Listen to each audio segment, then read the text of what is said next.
mes meilleurs amis, Bridesmaids, non, vraiment l'un ou l'autre, c'est aussi dur à prononcer. Cette première vidéo, ça sent le bizutage. Be my maid of honor? Of course I will. I don't know what I'm supposed to do. No, just whatever. Throw the bachelorette party. Yeah. In the shower and... Oh my God. Bonjour à tous. Aujourd'hui, je vais vous parler de mes meilleurs amis. Et non, je vais pas me lancer dans la lecture de mon journal intime devant vous, mais je vais plutôt vous parler du film Mes meilleurs amis. C'est cette comédie américaine avec Kristen Wiig qui joue Annie, une jeune trentenaire complètement paumée et nulle en amour. Du coup, Annie, elle se retrouve à devoir organiser l'enterrement de vie de jeune fille de sa meilleure amie d'enfance, Liliane. Sauf que depuis, Liliane s'est fait d'autres copines et que rien va se passer comme prévu. Et c'est parmi ces autres copines, il y a des personnages vraiment complètement hilarants.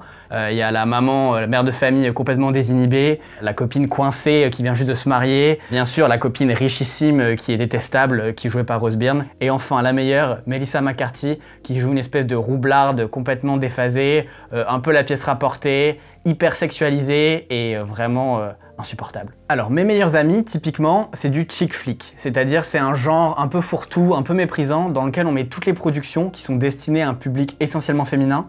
Donc il peut y avoir des comédies romantiques, typiquement celles avec Katherine Heigl ou Bridget Jones. Il peut y avoir des comédies adolescentes comme Nos étoiles contraires, ou on peut aussi avoir des comédies de copines un peu à la Pitch Perfect avec Anna Kendrick. Alors mes meilleurs amis, c'est un peu un mélange de tout ça. Une des lignes narratives principales, c'est quand même l'histoire d'amour entre Annie et son flic irlandais un peu maladroit. Mais c'est aussi un peu le meilleur de tout ça selon moi, et je vais vous expliquer pourquoi. Il y a trois raisons à cela, principales. C'est Judd Apatow, Melissa McCarthy et Kristen Wiig. Judd Apatow d'abord, il est producteur sur le film. On le connaît comme scénariste et réalisateur pour En Clock Mode d'emploi, Crazy Amy, dernièrement le King of Staten Island. On n'aime pas toujours le style Apatow, c'est un style comique un peu particulier. Mais il faut dire quand même qu'il a un grand talent, et c'est celui de dénicher les meilleurs humoristes des États-Unis. Que ce soit Seth Rogen avec Freaks and Geeks, Lena Dunham avec Girls, ou que ce soit même Melissa McCarthy dans Mes meilleurs amis, à chaque fois, il est très fort pour trouver le meilleur et lancer des carrières en fait. Parmi ces talents qu'il a dénichés, il y a Kristen Wiig, qu'il rencontre en 2007 sur le tournage de En Clock Mode d'emploi. Elle a un second rôle. And please don't lie to us again, because maybe someday we could be friends. Okay, I won't. I'm sorry. I just don't like secrets. Et il trouve que cette fille, elle est tellement talentueuse qu'elle doit avoir son propre film. Et du coup, il décide de produire un film qu'elle aura écrit et lui demande d'écrire le scénario donc de Mes meilleurs amis. Kristen Wiig, elle accepte d'écrire ce film, mais elle demande à l'écrire avec une de ses copines qui s'appelle Annie Mumolo et qu'elle a rencontrée à Los Angeles dans une troupe de théâtre très particulière qui s'appelle The Groundlings. Alors The Groundlings, vous connaissez sûrement pas le nom, mais vous connaissez forcément des anciens élèves de cette troupe. Il y a Jennifer Coolidge, Lisa Kudrow, Ben Falconet, Kathy Griffin, Melissa McCarthy, Maya Rudolph, qu'on retrouvera aussi dans Mes meilleurs amis. C'est vraiment une école hyper talentueuse. Et il y a une petite rivalité avec une autre école que vous connaissez aussi certainement, qui est l'école de Chicago, ou la Second City, qui a fourni des talents comme Bill Murray, Tina Fey, Amy Poehler. Ensemble, ils ont un peu cette petite rivalité, et donc typiquement, là, Mes meilleurs amis, c'est typiquement un film Los Angeles. Enfin, la dernière influence, et pas des moindres, et celle-là, elle me tient à cœur, c'est le Saturday Night Live, aka le SNL. Alors le SNL, c'est une émission hebdomadaire qui est diffusée aux États-Unis tous les samedis soirs en live, avec une troupe d'humoristes qui a lancé des humoristes très connus, de Will Ferrell à Andy Samberg. Récemment, vous avez certainement dû voir ces sketchs où Alec Baldwin jouait Donald Trump et Jim Carrey jouait Joe Biden. Et bien ces sketchs-là, c'est le SNL. Et du coup, le SNL a aussi lancé Kristen Wiig et Maya Rudolph, qui étaient dans la troupe d'humoristes en même temps. Elles se sont rencontrées là-bas, et ça se voit clairement dans Mes meilleurs amis, à leur alchimie. Thanks, Carol. Shonda's wearing Christopher Kane. And Vonda's wearing a Christopher Kane knockoff. Both look beautiful. Apatow, The Groundlings et le SNL, clairement ces trois ingrédients, ça fait un petit cocktail miraculeux qui fournit le carton Mes meilleurs amis. Et quand je dis carton, j'exagère à peine, parce qu'avec 289 millions de dollars au box-office pour un budget hors marketing de 32 millions, c'est un véritable carton. En fait, c'est simple, c'est le plus gros carton de l'histoire de la carrière de Judd Apatow. Et j'ai dit beaucoup de fois le mot carton, mais c'est parce que je le pense. Je reconnais ça, écran large. Steph, hein, laisse-le monsieur tranquille, tu vois bien, il connaît pas écran large. Alors laisse-le monsieur tranquille. Oh, il me parle, bonjour aussi. Abonne-moi, maman. Alors, si on ne devait retenir que deux scènes, ça serait la scène des essayages de robe de mariée et la scène de l'avion. Alors la scène des essayages de robe de mariée, d'abord, C'est tout simple, elles vont toutes dans un restaurant brésilien choisi par Annie avant d'aller essayer les robes de mariée de demoiselles d'honneur. Sauf qu'elles se font empoisonner dans le restaurant et qu'elles ont toutes une énorme intoxication alimentaire. Et ça finit en énorme balle scatophile dégueulasse, avec une des demoiselles d'honneur qui chie dans l'évier, l'autre qui vomit dans les toilettes, et la mariée qui essaye une robe super chère et qui se retrouve à devoir aller chier dans le restaurant d'en face et qui ne peut pas se retenir et qui se retrouve à déféquer en plein milieu de la route. C'est vraiment dégueulasse. Mais c'est très drôle. Ici, là, on est à la comédie physique au sommet. Kristen Wiig en voulait pas vraiment et c'est Judd Apatow qui a insisté pour que l'humour un peu potache soit aussi inclus dans le film. Globalement, le film a un humour un poil plus subtil, mais alors celle-là, c'est un humour hyper gras et ça fonctionne. La deuxième scène, c'est la scène de l'avion. Et c'est ma préférée. Alors, pour resituer un petit peu, toutes les filles vont à Las Vegas pour l'enterrement de vie de jeune fille de Lillian. Alors, elles sont toutes en classe affaires, sauf Annie, qui est complètement fauchée et qui se retrouve toute seule à l'arrière de l'avion en classe éco. Ça va être un moment génial l'avion parce qu'elles vont tous complètement se désinhiber. Il y a Rita et Becca, la fille coincée et la mère de famille qui vont roucouler à l'arrière de la classe affaires pendant tout le voyage. Il y a Melissa McCarthy qui va aussi flirter avec son voisin qu'elle soupçonne d'être un Air Marshal, c'est-à-dire un militaire chargé d'arrêter les terroristes à bord. Il se trouve qu'il en est en fait. Et du coup, Annie, elle veut pas être privée du fun et du coup, elle décide de boire aussi et de tout faire pour s'incruster en classe affaires avec ses copines. Sauf que elle n'a pas le droit, du coup, elle s'engueule avec l'hôtesse de l'air, elle s'engueule avec le steward, elle insulte tout le monde et elle sort probablement l'une des phrases, des expressions les plus cultes du film.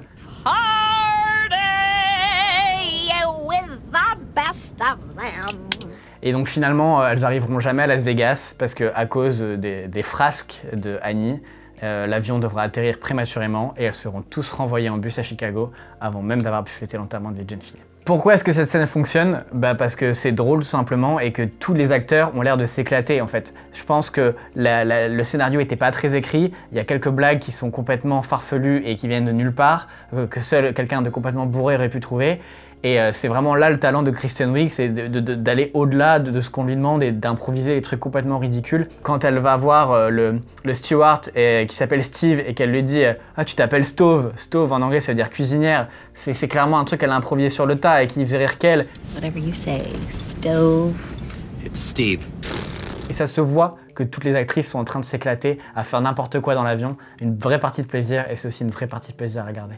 Enfin, si on ne devait retenir qu'une seule personne, et c'est sans retirer à Kristen Wiig qui a probablement là le meilleur rôle de sa carrière, si on ne devait retenir qu'une personne, ce serait Melissa McCarthy. Elle joue ce rôle un peu bizarre de Megan qui est marginalisée. En fait, c'est pas vraiment une copine, c'est la sœur du futur marié.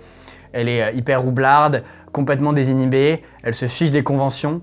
Et en même temps, elle a ce côté un petit peu plus complexe de fille qui a été martyrisée toute son enfance et qui du coup n'a plus rien à foutre de rien, qui a hyper confiance en elle, même si elle est un peu marginale, un peu bizarre. Dans un sens, on peut rapprocher Melissa McCarthy de Alan dans Very Bad Trip, qui est joué par Zach Galifianakis. Ces deux personnages un peu marginalisés, un peu obscur, mais Melissa McCarthy apporte tout ce jeu physique, toutes ces mimiques, toutes ces punchlines, sa démarche absolument incroyable qu'elle a repris d'ailleurs dans plein d'autres films après. Mes meilleurs amis, ça a vraiment été le rôle qui a été déterminant pour sa carrière. Elle a joué dans plein de films après, elle a eu plein de premiers rôles et surtout, pour Mes meilleurs amis, elle a été nominée aux Oscars dans la catégorie meilleure actrice dans un second rôle. C'est quand même pas rien, c'est pas tous les jours qu'une comédie chick flick est nominée aux Oscars. Le réalisateur de Mes meilleurs amis, c'est Paul Feig, à qui on doit notamment Last Christmas l'année dernière, mais il a aussi fait Spy ou Les Flingueuses. Typiquement, Paul Feig, c'est pas un auteur Spielbergien ou Nolanien, hein, c'est un réalisateur comique, et d'ailleurs c'est pour ça, je pense, qu'il s'efface complètement derrière les noms de Kristen Wiig, de Judd Apatow ou de Melissa McCarthy quand on parle de Mes meilleurs amis. Ce dont on peut le créditer néanmoins, c'est qu'il a sûrement dû créer une super ambiance sur le plateau de tournage et d'avoir aussi su laisser la place à ces comédiens gigantesques et très très forts en improvisation et d'avoir su créer l'ambiance propice pour avoir des petites punchlines au bon moment quoi. Alors j'ai essayé de retenir une bonne idée de cadre, une idée de mise en scène originale et j'avoue qu'il n'y a rien qui m'a sauté aux yeux comme ça, à part peut-être la construction qui est assez originale. En fait, toute la première partie du film fonctionne vraiment comme une série de sketchs qui s'enchaînent. On a la séquence des fiançailles, la séquence de la robe de mariée, la séquence de l'avion, avec des grosses ellipses entre deux. Ces séquences, c'est vraiment de la comédie pure, c'est du gag. Mais en même temps, ça permet de construire des personnages très marquants, très caractérisés, des personnages forts en fait, complexes, qui vont permettre d'arriver à cette évolution au fur et à mesure du film, jusqu'à la scène finale du mariage. Enfin, si Mes meilleurs amis est aussi chouette selon moi, c'est grâce à la force du personnage d'Annie, auquel on peut très facilement s'identifier.